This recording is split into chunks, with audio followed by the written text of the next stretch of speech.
Hello and welcome to a brief executive overview of Priority Management Working Smart using Microsoft Outlook workshop. My name is Eric Poirier and I'm the Director of Training and Development at Priority Management International. Since 1980, Priority Management has been studying, measuring, and benchmarking the productivity best practices of highly successful knowledge workers. We have 50 offices worldwide and have trained over 3 million people. True or false? You have more work than time. If that sounds like you, congratulations, you are normal. 48 hours is the average amount of unfinished business found on the average worker's desk. True or false? Every time you are interrupted, it will cost you time to refocus on whatever you were doing before the interruption. $650 billion is the yearly estimate cost of lost productivity due to this single phenomenon known as interruption. Technology makes it easier and faster than ever to share impressive amount of information, making us feel like we're drowning in information and yet still starving for wisdom. Where's the one piece of information I need right now? 17% of an average manager's time is spent looking for information known to be somewhere, but not quickly found. People are looking for stuff they know they have, they just don't know where it is right now. One more question for you. Is that a workload issue? Or is it about finding a better way to work? At the front end of the Working Smart using Microsoft Outlook workshop, we will agree on some fundamental principles when it comes to productivity. For example, the productivity formula. It says there are 3 ingredients that will influence the quality of our results. The task, which is what we have to do, the process, or how we go about executing the task, and the tool at our disposal to get the job done. If we compromise on any of the 3 on the input side, we will end up compromising our results. But which one is the most important one? The task, the process, or the tool? When work is greater than time, it introduces the notion of choice. Therefore, if we're not focusing on the right task at the right time for the right reason, neither the process nor the tool will matter, as we will be unable to achieve the intended results. We at Priority Management are convinced people are fundamentally interested in being more productive, but they don't necessarily understand what needs to happen in order to get there. That's why we examine the relationship between productivity and stress. If we are to become more productive, what should happen to our stress? It would have to be either lower or at least kept at the bearable level. But what needs to happen before our stress can come down? What would need to happen to our sense of control over our workload? Everything we teach in our Working Smart with Outlook workshop, from reconfiguring the tool to using specific functionalities such as drag and drop, is designed to increase this sense of control over our workload. And wouldn't having a better plan give us a better sense of control over our workload? And that plan, should it be scattered through multiple places such as our inbox, our notebook, our post-it notes, and our head? Or should it be seen on a single screen? And while a centralized plan will help us better execute our work, that will only be true if we are left alone long enough to tackle it.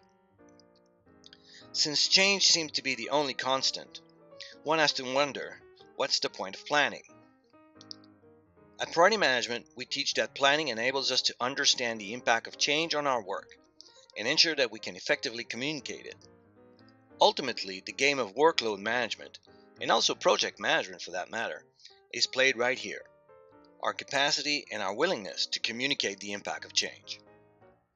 During our workshop, we will teach you how to use the 4D formula to build a realistic plan for each and every one of your days. While the work may arrive in various forms, it usually starts collecting in a vertical list somewhere, typically our inbox. While a list is a good start, it's not yet a plan. A plan conceptually would be more horizontal, like a timeline. The process allowing us to go from a vertical list to an horizontal plan is called the 4Ds. There are only 4 possible decisions to be made when faced with a new piece of work, such as a new email. First, we could do it now, because it is both important and urgent and carries severe consequences.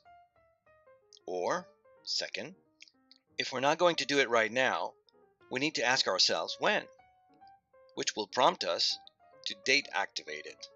In this scenario, we need to literally transform this email into either a task or a calendar entry. The work then leaves our inbox and becomes visible on a timeline, our plan. Our third choice is to ask someone else to do the work. Delegation not only applies in the context of hierarchy, but also in the context of workflow. The challenge when delegating is the tracking. Outlook automatically tracks assigned tasks, a function we covered in our workshop. Our fourth and last option for item neither important nor urgent is to get rid of the email by filing it as a reference or deleting it completely. Out of those four decisions comes a plan, and it leaves us with an empty inbox. What would be the psychological impact of seeing some white space in your inbox? And that's why we teach people how to reconfigure Outlook to open to their calendar. This is a vastly more productive way to manage our workload, which is comprised of fixed time commitments and flexible work. Fortunately, Microsoft offers us a way to see both on the same screen. This view is scalable to show either a day at a time, execution mode, or show a week at a time, planning mode. Would you knowingly and consciously get on a plane if you knew the pilot did not have a flight plan? Of course not. Now, what if the pilot says, I have a flight plan, but I don't have a radar? No better, is it? The point is this: you are the pilot. This is your life. Don't be the pilot flying around without a flight plan or a radar. All those documented intention form your flight plan. It is you saying you need to turn right, you need to turn left to get to your destination. Your Outlook calendar is your radar. It will tell you when it's time to turn right and when it's time to turn left, allowing you to establish if you are off course and by how much, allowing you then to introduce the proper course correction. What if all our flexible work was documented as task, with a proper priority, a category to allow us to track all activities relating to the same larger body of work, such as project, for example, complete with supporting documents and shortcuts to document, including copies of emails? And what if we could delegate the task to someone else if needed? We assign a task by addressing it like we would an email. Note that Outlook will keep a copy of this task on our task list, and we will receive an update when the task is marked done. In fact, once the recipient has accepted, he or she will own the task, and whatever changes they made to their copy will be reflected on our copy. What if we could then see our documented work in different ways, such as by owner, who's doing what, or by categories, the topics and projects we know we need to be accountable for? And what if there was a way for us to organize our thoughts, our notes, and our observations? Things seen and said but not written anywhere else. Priority management will teach you how to use your contact folder to organize your notes by relationship, which is ideal for individuals with direct reports or for salespeople where relationships are key. All those functionalities and more are discussed at length during our one-day Working Smart with Microsoft Outlook workshop. Essentially, the workshop is broken up into 4 themes. Fundamental principles such as those discussed earlier, among others.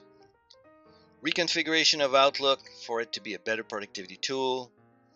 Creation of a central plan with the least amount of effort, including how to transform emails into tasks or calendar entries, and how to track relevant information by project or by relationship to increase accountability. A survey done by an independent third party has found that graduates using our international best practices admit to saving an average of 53 minutes a day. What would you do with an extra 50 minutes a day? Ultimately, graduates will stay on top of priorities, communicate more effectively, improve their work-life balance, and get a higher rate of job satisfaction. To help sustain behavioral change, each participant gets training and skill building, ongoing support via phone or email, Client for Life status, which includes refreshers through our public format workshop and a personalized coaching session, and a subscription to our Priority Learning Link newsletter. Here are some organizations we have worked with.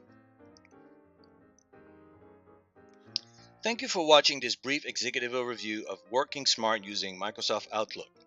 For more information about this life-changing workshop, visit us online or email us or call us. We would like for you and your organization to discover a better way to work.